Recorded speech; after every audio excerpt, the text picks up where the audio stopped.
بل كذبوا بالحق لما جاءهم فهم في أمر مريج اللهم صل على محمد وعلى آل محمد كما صليت على إبراهيم وعلى آل إبراهيم إنك حميد مجيد اللهم بارك على محمد وعلى آل محمد كما باركت على إبراهيم وعلى آل إبراهيم إنك حميد مجيد ومن أعرض عن ذكري فإن الله معيشة ضنكا ونحشره يوم القيامة أعمى قال ربي لما حشرتني أعمى وقد كنت بصيرا قال كذلك أتتك آياتنا فنسيتها وكذلك اليوم تنسى وكذلك نجزي من أسرف ولم يؤمن بآيات ربه ولا عذاب الآخرة أشد وأبقى صلوا كما رأيتموني أصلي اللهم صل على محمد وعلى آل محمد كما صليت على إبراهيم وعلى آل إبراهيم إنك حميد مجيد اللهم بارك على محمد وعلى آل محمد كما باركت على إبراهيم وعلى آل إبراهيم إنك حميد مجيد নাহমাদুহু ওয়া নুসাল্লি আলা রাসূলিহিল কারীম আম্মা বাদ। কোটি কোটি শুকরিয়া জ্ঞাপন করছি মহান রব্বুল আলামিনের দরবারে, যিনি আজ পবিত্র জুম্মার দিন শুক্রবার জুম্মার নামাজ আদায় করার উদ্দেশ্যে আল্লাহ ঘর মসজিদে আমাদের কতিপয় বান্দাবান্দীদেরকে আসার তৌফিক দান করেছেন। এই জন্য আমরা মহান রব্বুল আলামিনের দরবারে কৃতজ্ঞতা স্বরূপ আমরা প্রশংসা জ্ঞাপন করছি আলহামদুলিল্লাহ। লাখো কোটি দরুদ ও সালাম পেশ করছে আমাদের প্রাণপ্রিয় নবীজি মুহাম্মদুর রাসূলুল্লাহ সাল্লাল্লাহু আলাইহি সাল্লামের শানে, যিনি মানব জাতির কল্যাণের জন্য, যাতে মানুষ জাহান্নামের আগুন থেকে বেঁচে জান্নাতুল ফিরদাউসের বাসিন্দা হতে পারে, এই জন্য আল্লাহ প্রদত্ত আল কোরআন এবং সহিহ হাদিসগুলি মানুষের দরবারে পৌঁছে দিয়েছেন এবং এটাকে একমাত্র শ্রেষ্ঠ চূড়ান্ত অবলম্বন বলে ধরে আমল করার জন্য তাগিদ করেছেন এবং বিনা হিসেবে জান্নাতুল ফিরদাউসে যাওয়ার শর্টকাট রাস্তা বুঝিয়ে দিয়েছেন। এই জন্য আমরা কৃতজ্ঞ আমাদের নবী মুহাম্মদ সাল্লাল্লাহু আলাইহি সাল্লামের। তার শানে আমরা একবার দরুদে ইব্রাহিম পাঠ করি। আল্লাহুম্মা সাল্লি আলা মুহাম্মাদি ওয়া আলা আলি মুহাম্মাদিন কামা সাল্লাইতা আলা ইব্রাহিম ওয়া আলা আলি ইব্রাহিম ইন্নাকা হামিদুম মাজিদ। আল্লাহুম্মা বারিক আলা মুহাম্মাদি ওয়া আলা আলি মুহাম্মাদিন কামা বারাকতা আলা ইব্রাহিম ওয়া আলা আলি ইব্রাহিম ইন্নাকা হামিদুম মাজিদ। ومن أراد عن ذكري فإن الله معيشة ضنكا ونحشره يوم القيامة أعمى। সূরা তাহা আয়াত নম্বর 124। আল্লাহ তাআলা বলছেন, কি বলছেন আল্লাহ, একটু লক্ষ্য করে শুনেন, যে আমার স্মরণ থেকে বিমুখ থাকবে নিশ্চয় তার জীবন যাপন হবে সংকুচিত এবং আমরা তাকে কিয়ামতের দিন জমায়েত করব অন্ধ অবস্থায়। নাউজুবিল্লাহ মিন জালিক। চিন্তা করছেন? তাহলে আল্লাহ তাআলা বলছেন যে আমার স্মরণ থেকে বিমুখ থাকবে, আল্লাহর স্মরণ থেকে বিমুখ থাকবে, আল্লাহর ইবাদত বন্দিগি থেকে দূরে থাকবে, আল্লাহর ইবাদত বন্দিগি করবে না, তথা নামাজ আদায় করবে না, হজ জাকাত জিকির আজগার তসবিহ তাহলিল কিছু করবে না, তার জীবন হবে সংকুচিত এবং আমরা তাকে কিয়ামতের দিন জমায়েত করব অন্ধ অবস্থায়। ক্বালা রব্বি লিমা হাশারতানি আমা ওয়া ক্বাদ কুনতু বাসীরা। সে বলবে, হে আমার পালনকর্তা, কেন আমাকে অন্ধ অবস্থায় উঠাইলেন? আমি তো ছিলাম চক্ষুষ্মান। সে বলবে যে আল্লাহ, আমি তো পৃথিবীতে চক্ষু ছিল আমার, আমি সব কিছু দেখতাম শুনতাম, আমি তো সব কিছু দেখতাম, আজ কিয়ামতের ময়দানে আপনি আমাকে অন্ধ অবস্থায় উঠাইলেন কেন? আমি তো ছিলাম চক্ষুষ্মান। আল্লাহ তাআলা বলছেন এ প্রসঙ্গে, আল্লাহ তাআলা বলছেন এখানে জিকিরের অর্থ হলো কোরআন কিংবা রাসূলুল্লাহ সাল্লাল্লাহু আলাইহি ওয়াসাল্লাম হতে পারে। মানে কোরআনুল কারীম যদি হয় তাহলে রাসূলুল্লাহ সাল্লাল্লাহু আলাইহি ওয়াসাল্লামের পুরা চরিত্রটাই আল কোরআন। সুতরাং এই অর্থের মধ্যে কোনো সমস্যা নেই। তবে অধিকাংশের মতে কোরআন বোঝানো হয়েছে।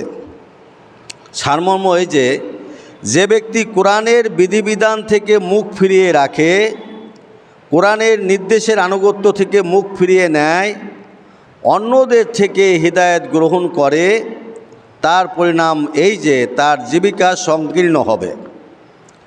ইবনে কাসিরের তাফসীর থেকে এটা আমরা পাচ্ছি। তাহলে কি হচ্ছে বিষয়টা একটু লক্ষ্য করেন যে জিকির এর অর্থ কোরআন, আসলে আমরা বুঝলাম অধিকাংশের মতে কোরআন বোঝানো হয়েছে। কোরআন তো কোরআনের নির্দেশের আনুগত্য থেকে যে মুখ ফিরিয়ে নেয়, যে কোরআন মানে না। কোরআন এবং সহিহ হাদিসও কিন্তু কোরআন এবং সহিহ হাদিসকে উভয়কে হাদিস বলা হয়। কোরআনকেও হাদিস বলা হয়, আবার হাদিসকেও হাদিস বলা হয়। সুতরাং কোরআন বললে সেখানে হাদিসের কথা এসে যায়। আল্লাহু আকবার। তাহলে বোঝা যাচ্ছে কি যে কোরআনের নির্দেশের যে ব্যক্তি কোরআনের বিধিবিধান থেকে মুখ ফিরিয়ে রাখে, কোরআনের কথা শোনে না, কোরআনের কথা শুনলে, হাদিসের কথা শুনলে গায়ে আগুন ধরে যায়, এই লোকটার কথা আল্লাহ তাআলা বলছেন যে কোরআনের কথা শুনে না, কোরআন সম্পর্কে উপলব্ধি করে না, কোরআন এবং সহিহ হাদিস সম্পর্কে যে মুখ ফিরিয়ে রাখে, কথা শুনলে তার গায়ে আগুন ধরে যায়, তারা ওইটা মানতে চায় না। তারা মানতে চায় মানুষ কি বলে, উলিয়া কি বলে, বুজুর্গ কি বলে, আলেম কি বলে, এই কথা নিয়ে তারা ব্যস্ত থাকে। কিন্তু কোরআন কি বলছে, হাদিস কি বলছে, এই কথাটা তারা শুনতেও চায় না আর জানতেও চায় না। অথচ আল্লাহ তাআলা বলেছেন যে ব্যক্তি কোরআনের বিধিবিধান থেকে মুখ ফিরিয়ে রাখে, কোরআনের নির্দেশের আনুগত্য থেকে মুখ ফিরিয়ে নেয়, অন্যদের থেকে হিদায়াত গ্রহণ করে, তার পরিণাম এই যে তার জীবিকা সংকীর্ণ হবে। কোরআনের ভাষায় ওই সমস্ত লোকদের জন্য সংকীর্ণ ও তিক্ত জীবন ঘোষণা দেওয়া হয়েছে যারা আল্লাহর কোরআন এবং তার রাসূলের পথে চলতে বিমুখ হয়। আল্লাহর কোরআন এবং রাসূলের পথে চলতে, আল্লাহর পথে, আল্লাহর রাসূলের পথে চলতে তাদের খারাপ লাগে, এই জন্য এই বিমুখ হয়। কিন্তু কোথায় তাদের সংকীর্ণ তিক্ত জীবন হবে তা নির্ধারণে বেশ কয়েকটি মত রয়েছে। 1 নম্বর, তাদের দুনিয়ার জীবন সংকীর্ণ হবে, দুনিয়ায় তার দরিদ্র হয়ে থাকবে, দরিদ্র, নামাজ পড়বে না, রোজা করবে না, হজ করবে না, জাকাত দেবে না, এই লোকটা পৃথিবীতে কি হবে, দরিদ্র হয়ে থাকবে, সংকীর্ণ করা হবে, তার রিজিক সংকীর্ণ করা হবে। এটা আপনারা ভালো মতো বুঝে নেন। যারা নামাজ পড়ে আর যারা নামাজ পড়ে না তারা বুঝতে পারবে যে পাঁচক্ত প্রকৃত পাঁচক্ত নামাজ আদায়কারী কখনো খাদ্যদ্রব্য রিজিকের কোনো কষ্ট নাই। এটাই 100% সঠিক। যদি কোনো পাঁচক্ত নামাজ আদায়কারী লোক খাদ্যদ্রব্যে জীবিকায় যদি কষ্ট পায় তাহলে বুঝতে হবে যে ওই লোকটার নামাজই হয় না। আল্লাহু আকবার। এটা বোঝার তৌফিক আল্লাহ তাআলা আমাদের দেন। তাদের কাছ থেকে অল্পে তুষ্টি গুণ ছিনিয়ে নেওয়া হবে এবং সাংসারিক লোভ লালসা বাড়িয়ে দেওয়া হবে। মানে দুনিয়ার জীবন সংকীর্ণ হবে। কাদের কাদের? দুনিয়ার জীবন সংকীর্ণ করে দেওয়া হবে। এক, তাদের কাছ থেকে অল্পে সন্তুষ্টির গুণ ছিনিয়ে নেওয়া হবে। যেমন অল্পে সন্তুষ্ট হবে, তারা হাওমাও করবে, খালি বেশি পাওয়ার ধান্দা করবে। এই যে বেশি পাওয়ার ধান্দা, পৃথিবী পাওয়ার ভোগ করার যে ধান্দা তারা করছে, এই ক্ষেত্রে বলা হয়েছে তারা সন্তুষ্ট হবে না। তারা যদি থাকে, তাদের 100 বিঘা জমি, তাদের কল্পনায় আছে তারা আরও 100 বিঘা জমি কামনা করছে। এইভাবে তারা সবসময় নিজের মধ্যে অসন্তুষ্টি বিরাজ করছে, খালি পাওয়ার ধান্দা করছে। এই সন্তুষ্টির গুণটা আল্লাহ তাআলা তার থেকে ছিনিয়ে নিয়ে যাবে এবং সাংসারিক লোভ লালসা বাড়িয়ে দেওয়া হবে। সংসার কিভাবে ডেভেলপ হয়, কিভাবে আমি ধনে জনে আমার ছেলে মেয়ে আমার সংসার কিভাবে প্রতিষ্ঠিত হবে, কিভাবে আমরা ধনী হব, কিভাবে আমাদের ঘর বাড়ি দুয়ার এইভাবে প্রতিষ্ঠিত হয়ে যাবে, আমরা সমাজে প্রতিষ্ঠিত হব, আমাদের নাম কাব যশ খ্যাতি হবে। এই জন্য আল্লাহ তাআলা এদের লোভ লালসা বাড়িয়ে দেয়। আল্লাহু আকবার। যা তাদের জীবনকে অতিষ্ঠ করে তুলবে। মানে এই সমস্ত খাসিলাত যাদের আছে তাদের আত্মতুষ্টি আর হবে না। তারা খালি খাই করবে আর পৃথিবীর জন্য মরিয়া হয়ে থাকবে। তাও সবসময় পেরেশানি হয়ে থাকবে, কিভাবে ডেভেলপ করা যায়, কিভাবে ধনী জ্ঞানী হওয়া যায়। এইভাবে তারা সব সময় চিন্তায় ব্যস্ত থাকবে আর আন্তরিক অশান্তিতে ভুগবে। তাহলে এখন বুঝছেন যে যা তাদের জীবনকে অতিষ্ঠ করে তুলবে, ফলে তাদের যতই ধন সম্পদ থাকুক না কেন আন্তরিক শান্তি তাদের ভাগ্যে জুটবে না। নাউজুবিল্লাহ মিন জালিক। তারা সবসময় সম্পদ বৃদ্ধি বা ক্ষতির চিন্তায় অস্থির হয়ে থাকবে। 2 নম্বর হলো, অনেক মুফাসসিরের মতে সংকীর্ণ জীবন বলতে কবরের জীবনকে বোঝানো হয়েছে। সংকীর্ণ জীবন বলতে কবরের জীবনকে বোঝানো হয়েছে। ইবনে কাসির, তাদের কবর তাদের উপর সংকীর্ণ হয়ে যাবে বিভিন্ন প্রকার শাস্তির মাধ্যমে। এতে করে কবরে তাদের জীবন দুর্বিষহ করে দেওয়া হবে। কবরে তাদের জীবন দুর্বিষহ করে দেওয়া হবে। তাদের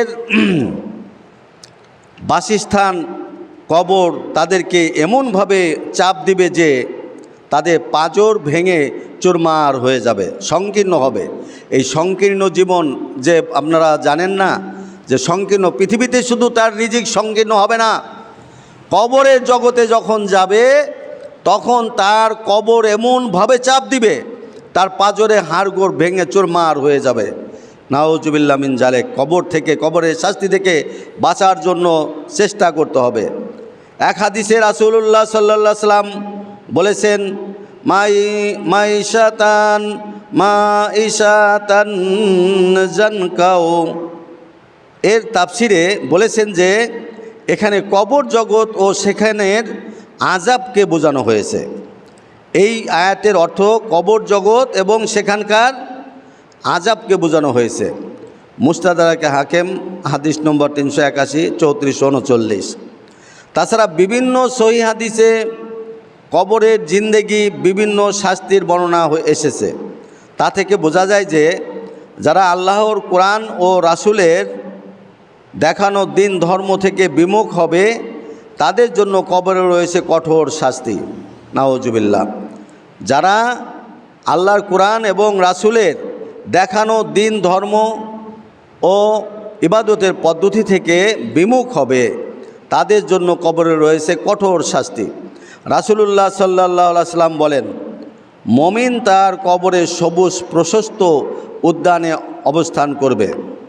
মমিন যারা আল্লাহর ইবাদত বন্দেগী করবে, যারা এই যে দেখেন নামাজ পড়ে না, আমাদের সমাজের দিকে তাকায় দেখেন, তারা কিন্তু বড় বড় ডেক সারে আর কয় আমরাই তো মুসলমান, অথচ নামাজ পড়ে না, রোজা করে না, হজ করে না, জাকাত দেয় না। তারা সমাজের একটা দুর্গন্ধ ছাড়া, একটা খারাপ কিছু ছাড়া আর কিছু না। যারা নামাজ আদায় করে না, যারা মুসলমান অথচ নামাজ আদায় করে না, তারা কিন্তু সমাজের কোনো ভালো বস্তু নয়। এরা হলো নিজেরা গর্ব করে নিজেদের ভালো বলে যে আমরা এই সবচেয়ে সমাজে ভালো, অথচ তারা হলো সমাজের সবচেয়ে নিকৃষ্ট, জীবের চেয়েতেও নিকৃষ্ট পশু প্রাণী যা আছে না তার চেয়েতেও নিকৃষ্ট। আল্লাহু আকবার। আল্লাহ আমাদের এগুলো বোঝার তৌফিক দান করুন।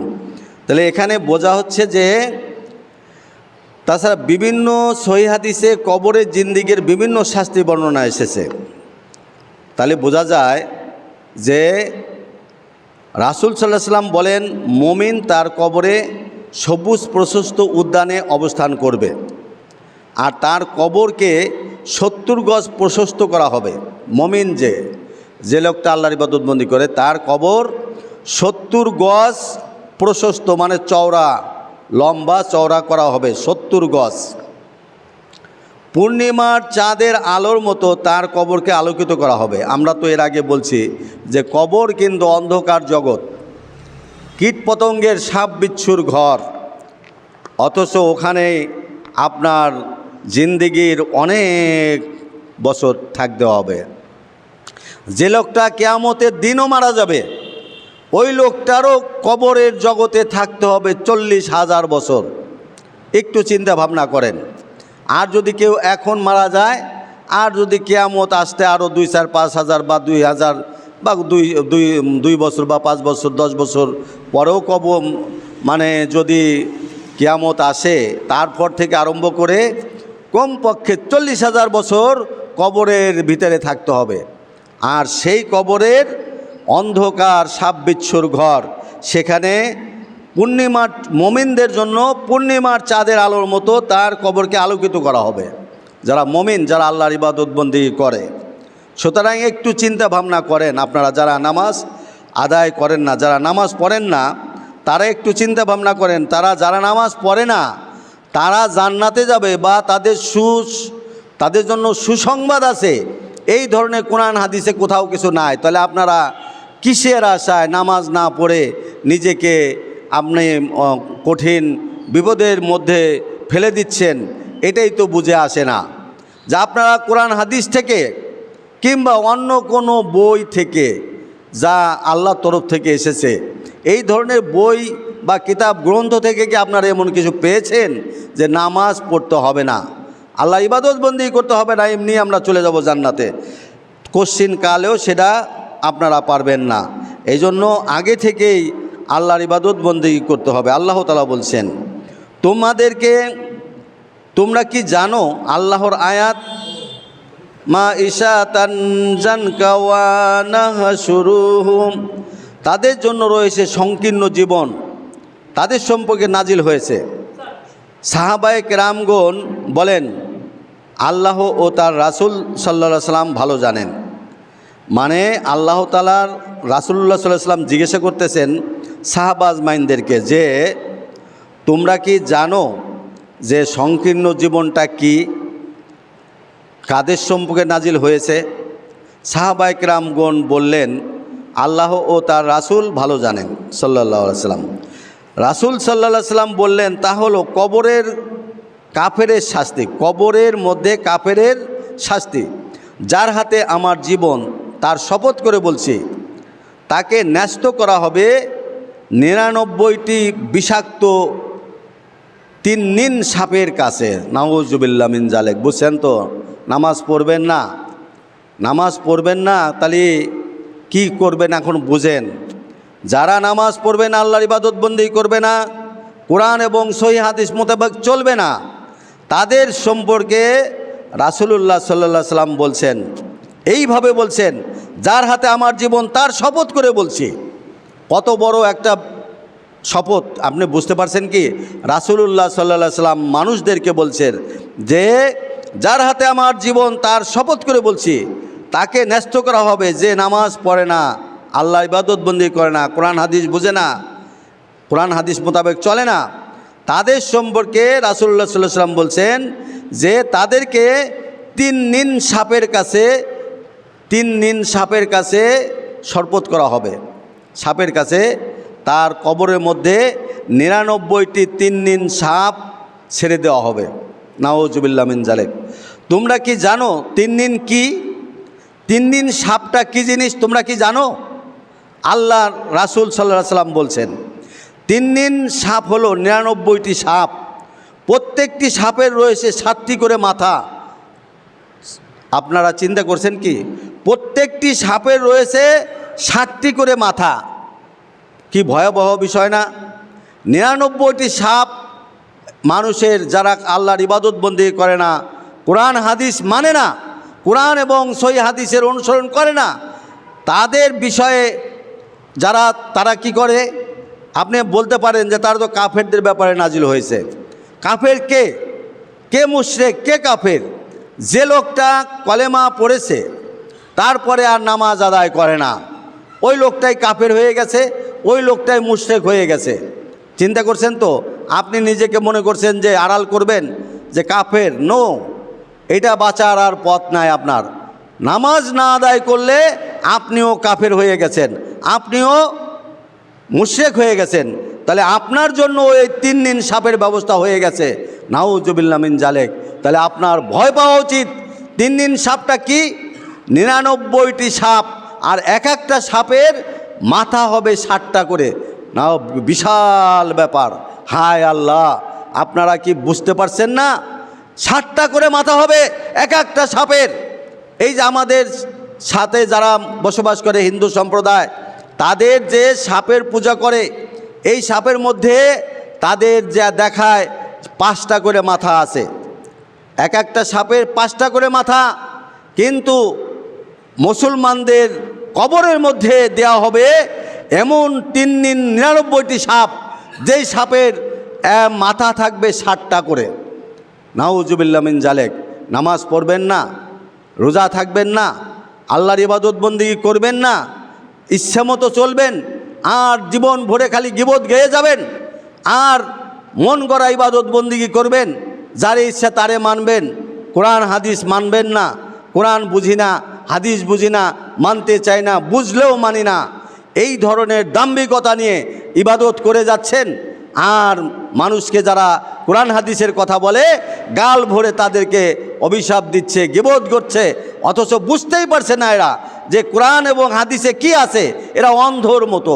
এই জন্য আল্লাহ তাআলা বলছে যে ওদের আমরা অন্ধ অবস্থায় উঠাবো কিয়ামতের ময়দানে। তার কারণ কেন অন্ধ অবস্থায় উঠাবো?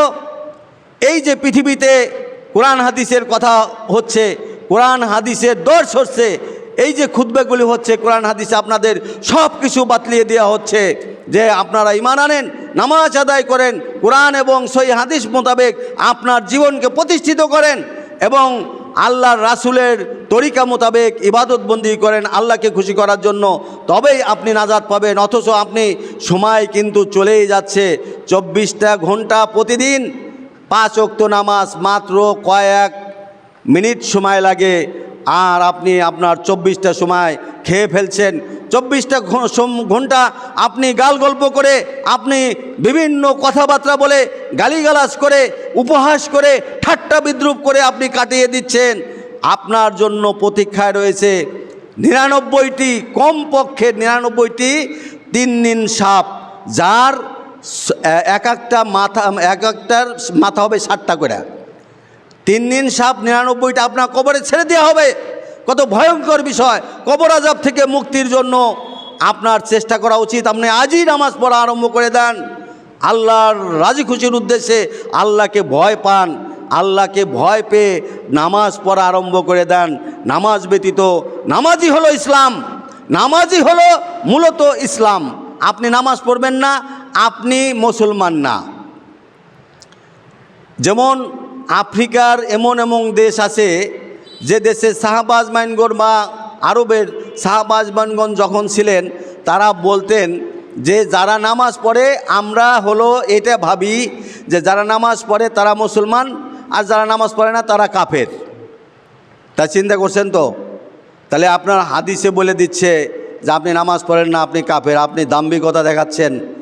আপনি মনে করতেছেন আমি সমাজের ভালো লোক, নামাজ পড়ি না তাই কি আমি তো সত্যি কথা বলি না, বলি মিথ্যা কথা বলি না, হালাল রুজি খায়, এই সমস্ত কথা সম্পূর্ণ মিথ্যা। যে লোকটা ইমানই এখন আনে নাই ওর সব কিছু হারাম, ওর সব কিছুই হারাম হয়ে যায়।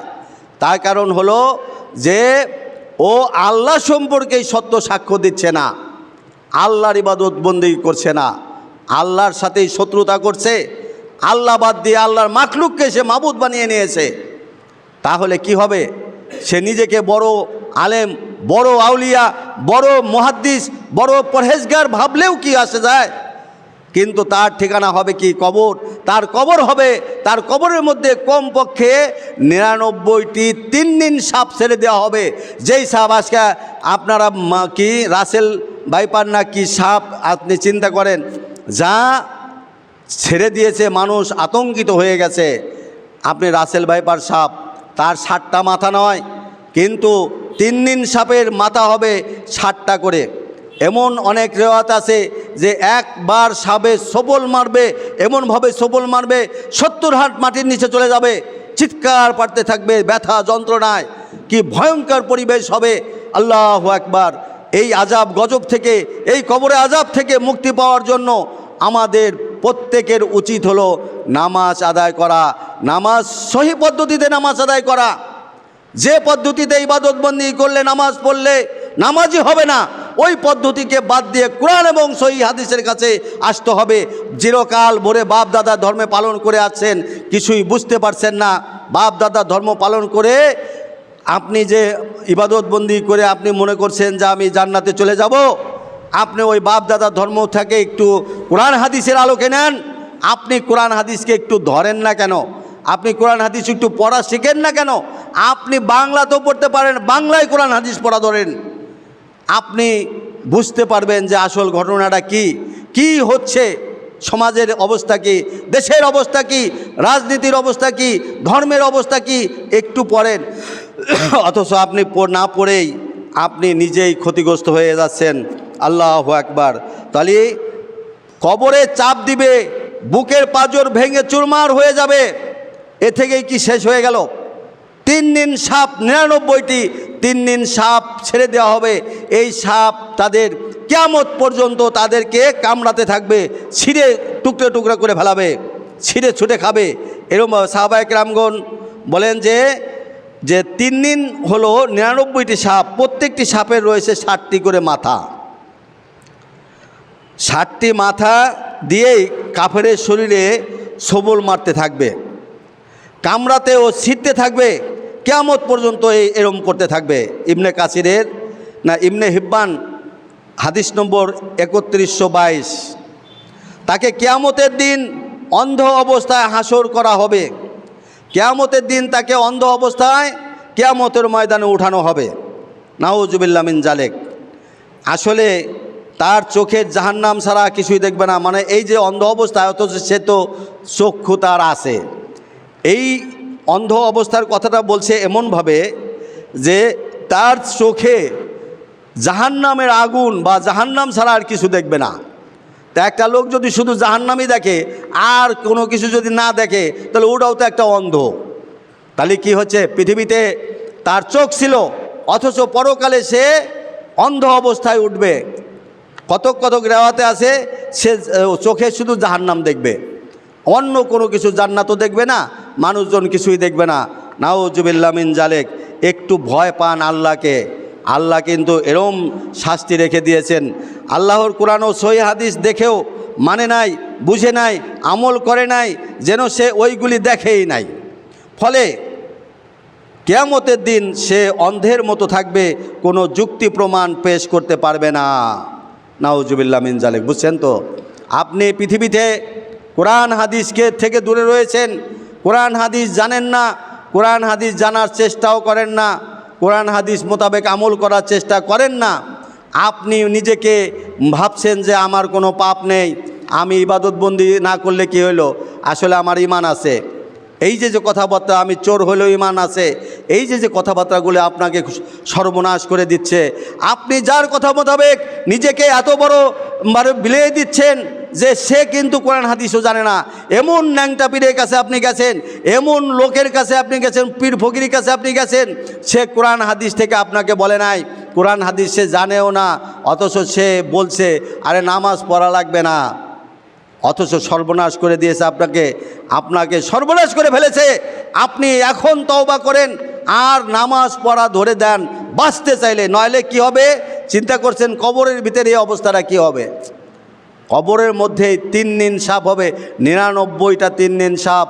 ইউটিউবের কোনো ইয়েতে, ইউটিউবের মধ্যে দেখা যায় যে কত কবরে দেখা যাচ্ছে কিলবিল করতেছে সাপ। চিন্তা করছেন তো?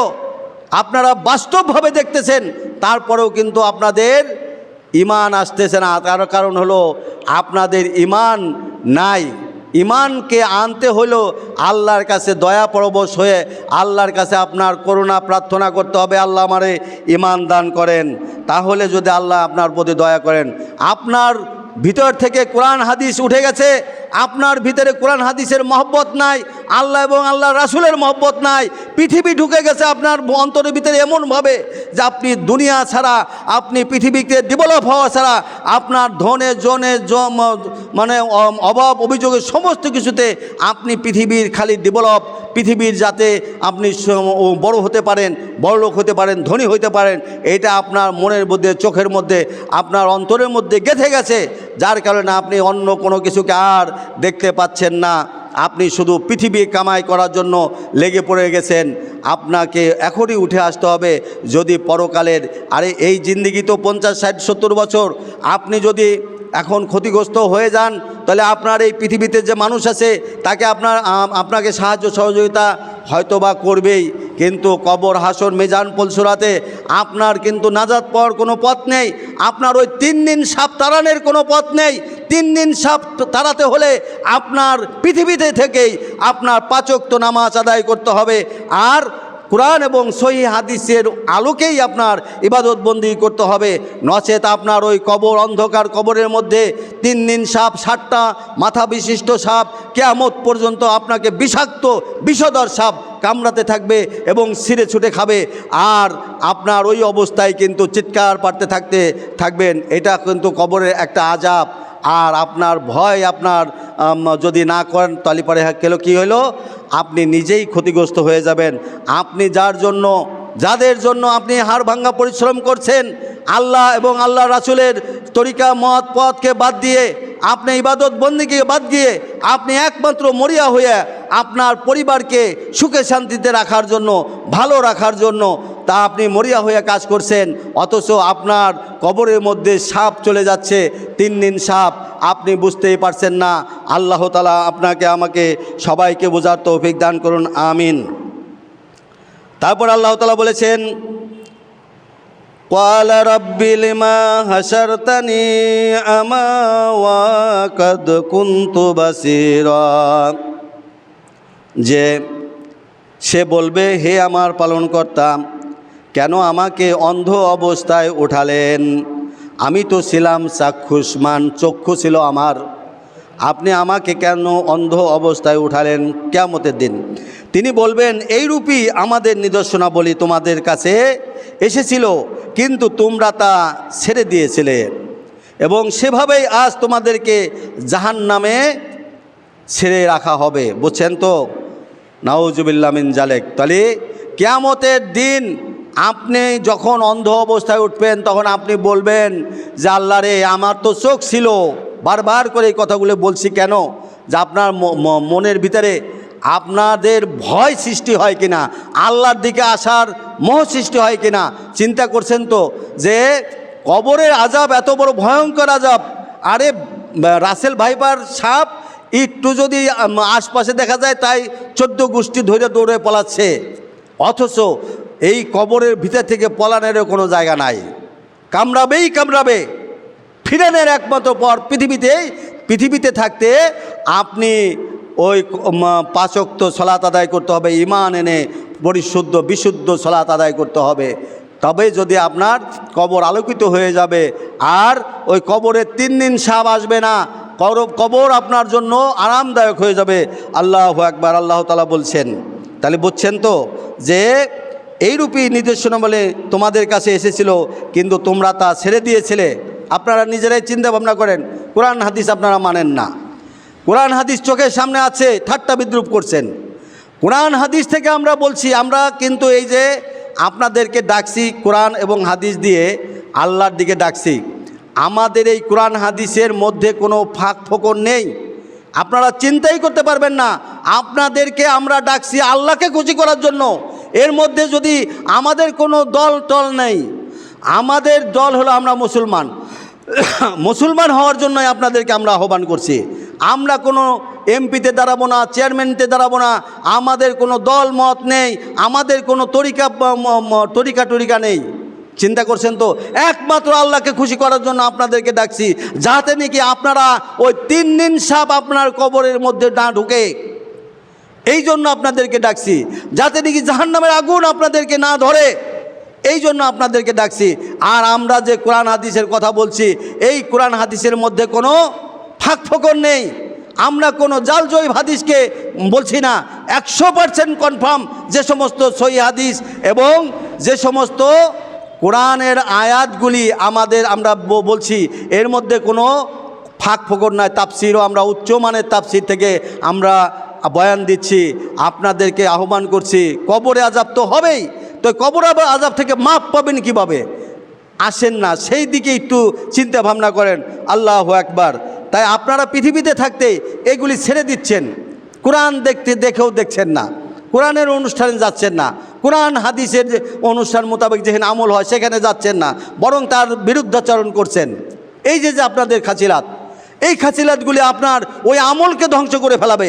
যে আমল করে আপনি মনে করছেন আমি কবর থেকে বাঁচতে পারবো, জাহান্নামের আগুন থেকে বাঁচতে পারবো, ওই আমলও আপনার ধ্বংস হয়ে যাবে আপনার এই কোরআন হাদিসের সাথে বিরোধিতা করার কারণে, অমত পোষণ করার কারণে। আল্লাহু আকবার। একটু চিন্তা ভাবনা করেন। তারপর আল্লাহ তাআলা বলছেন যে এইরূপই আমাদের নির্দেশনা বলে তোমাদের কাছে এসেছিল, কিন্তু তোমরা তা ছেড়ে দিয়েছিলে, এবং সেভাবেই আজ তোমাদের জাহান্নামে ছেড়ে দেওয়া রাখা হবে। অর্থাৎ যেভাবে আমার হিদায়াতকে দুনিয়াতে ছেড়ে রেখেছিলে, তেমনি আজ তোমাদেরকে জাহান্নামে ছেড়ে রাখা হবে। ফতহুল কাদির, এই ফতহুল কাদির থেকে আমরা এই চয়নটা নিয়েছি। তাহলে একটু চিন্তা ভাবনা করছেন, কোরআন হাদিস থেকে আপনারা যেমন মুখ ফিরিয়ে রেখেছেন, যেমন আপনারা এখনও বুঝতে পারছেন না, আপনারা বুঝতে চেষ্টাও করছেন না, বরং কোরআন হাদিসের কথা শুনলে হাসি রহস্য করছেন। আর আপনারা মনে করছেন আপনারা নামাজ না পড়েই আপনারা ভালো মানুষ। আর সমাজে যারা নামাজ আদায় করছে, টুপি মাথায় দিচ্ছে, ইবাদত বন্দেগী করছে, তারাই হলো সমাজে খারাপ লোক।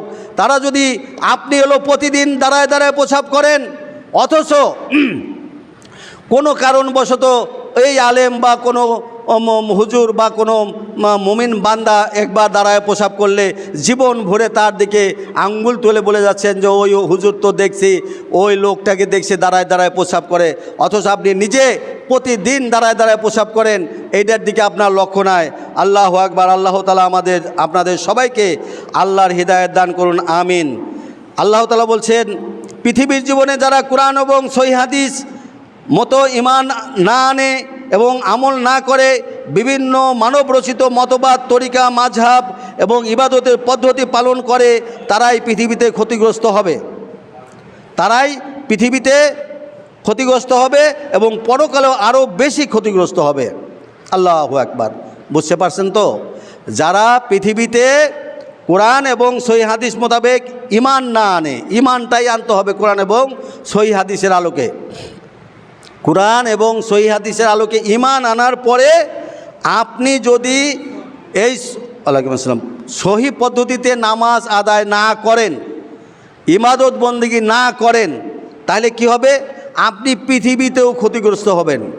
আপনি বলতে পারেন যে আমি তো ভালোই আছি, আমি বিদআত তরিকায় নামাজ পড়ছি, শিরক করছি, বিদআত করছি, আমি তো খুব ভালোই আছি, 5 ওয়াক্ত নামাজ পড়ি। আরে আপনি যে ভালো আছেন, আপনার মনের কাছে প্রশ্ন করেন, আপনার মন কি বলছে? আপনার মনে যা চাচ্ছে আপনার তা নাই। অথচ আপনি যা নাকি কল্পনা করছেন, যা পাওয়ার চেষ্টা করছেন, যা ধরার চেষ্টা করছেন, ওইটা কিন্তু আপনার মনস্কামনা। যদি আপনি সহি মানহাজে সহি পদ্ধতিতে ইবাদত বন্দেগী করেন, আপনার ওই মনের কল্পনাটা উল্টে যাবে, আর পরিপূর্ণ হয়ে আপনি খালি আল্লাহর শুকরিয়া আদায় করবেন যে আল্লাহর কাছে কোটি কোটি শুকরিয়া, আলহামদুলিল্লাহ, আল্লাহ আমাকে ওইটা দিয়েছে, আল্লাহ আমাকে ওটা দিয়েছে, আল্লাহ আমি খুব সুখে আছি, আল্লাহ আমাকে খুব ভালো রাখছে, আমি এটাই চেয়েছিলাম আল্লাহ, আর আমি এর চেয়ে বেশি কিছু চাই না। আল্লাহু আকবার। অথচ আপনি বিদআত তরিকায় নামাজ পড়ছেন, মানে আপনি শিরক করছেন, বিদআত করছেন।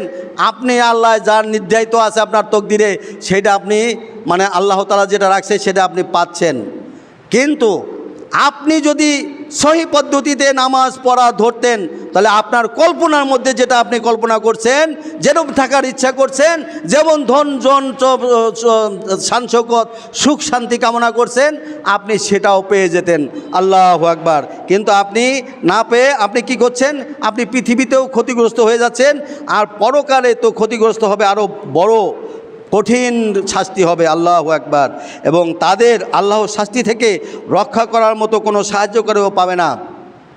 চিন্তা করছেন, যদি আপনারা পৃথিবী থেকেই আপনি আপনার আমল সংশোধন না করেন, আল্লাহর ইবাদত বন্দেগী না করেন, 5 ওয়াক্ত সালাত আদায় না করেন, কবরের ভিতরে আপনার এমন কোনো শক্তি যে আপনার কবর আযাব থেকে মুক্ত করতে পারবে না।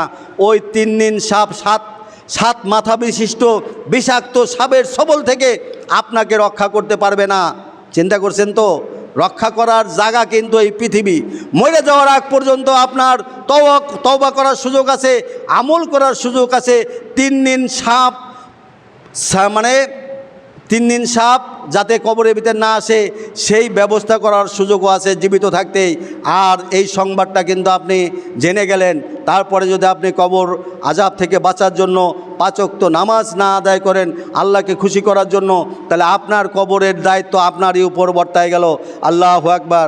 আল্লাহ তাআলা আমাদের সবাইকে এই কবর আযাব থেকে মুক্তি দান করুন এবং সহি ঈমান এবং সঠিক ঈমান আমাদের নসিব করে দেন। আমিন। আল্লাহ তাআলা আপনি আমাদেরকে হিদায়াত দান করে দেন। আমিন। আল্লাহ তাআলা বলছেন যে আল্লাহর শাস্তি থেকে রক্ষা করা কোনো সাহায্যকারী পাবে না। পৃথিবীতে বলে পীর বাবা, দয়াল বাবা, খাজা বাবা, গাজা বাবা, এরা যাইয়া কবরে আযাবের আমার প্রশ্নের উত্তর দিয়ে দেবে। যাইও ওই কবরের ভিতরে ওই খাজা বাবা, গাজা বাবা যা গেলে ওই 3 দিন সাপ ওই ওরেও কামড়াবে। চিন্তা করছেন তো? 3 দিন সাপ, 7 মাথা বিশিষ্ট সাপ, ওই পীর অলিয়া উলিয়া গাউস কুতুব, ওই কথা ওরা বুঝবে না। বুঝবে হলো ঈমান এনেছো কিনা, সঠিক ঈমান এনেছো কিনা, আল্লাহকে খুশি করার জন্য ইবাদত করছো কিনা, আল্লাহর ইবাদত বন্দেগীতে রাসূলুল্লাহ সাল্লাল্লাহু আলাইহি ওয়াসাল্লামের তরিকা মানছো কিনা। এই হলো বাঁচার পথ। অন্য কোনো মত পথ তরিকা মোতাবেক আপনি ওই 3 দিন সাপের সবল থেকে মুক্তি পাবেন না। রাসেল ভাইপার তো দূরের কথা, আল্লাহ তাআলা আমাদের সবাইকে এই 3 দিন সাপের সবল থেকে রক্ষা করুন, কবর আযাব থেকে রক্ষা করুন এবং জাহান্নামের আযাব থেকে রক্ষা করে আমাদেরকে বিনা হিসেবে জান্নাতুল ফিরদৌসের বাসিন্দা বানায় দিন। আমিন। যে সমস্ত মানুষ এখনও বিবেক আসে নাই, 5 ওয়াক্ত নামাজের আমরা সহি মানহাজের অনেক লোক আছে যারা অলসতা করে, উদাসীনতায় ঘুরে আছে, তারা মনে করছে তো আমরা ঈমান তো এনেই ফেলেছি, সঠিক ঈমান তো এনেই ফেলেছি, আমরা আর এখন নামাজ একটু কম পড়লেও সমস্যা নাই, আমাদের ঈমান ঠিক আছে। নো, এটা না। 5 ওয়াক্ত নামাজ যদি আদায় না করেন সময় মতো এবং জামাতে, তাহলে আপনার ঈমানের মধ্যে দুর্বলতা এসে যাবে। আর কমপক্ষে 5 ওয়াক্ত নামাজ আপনার ছাড়ার কোনো অধিকারই নাই।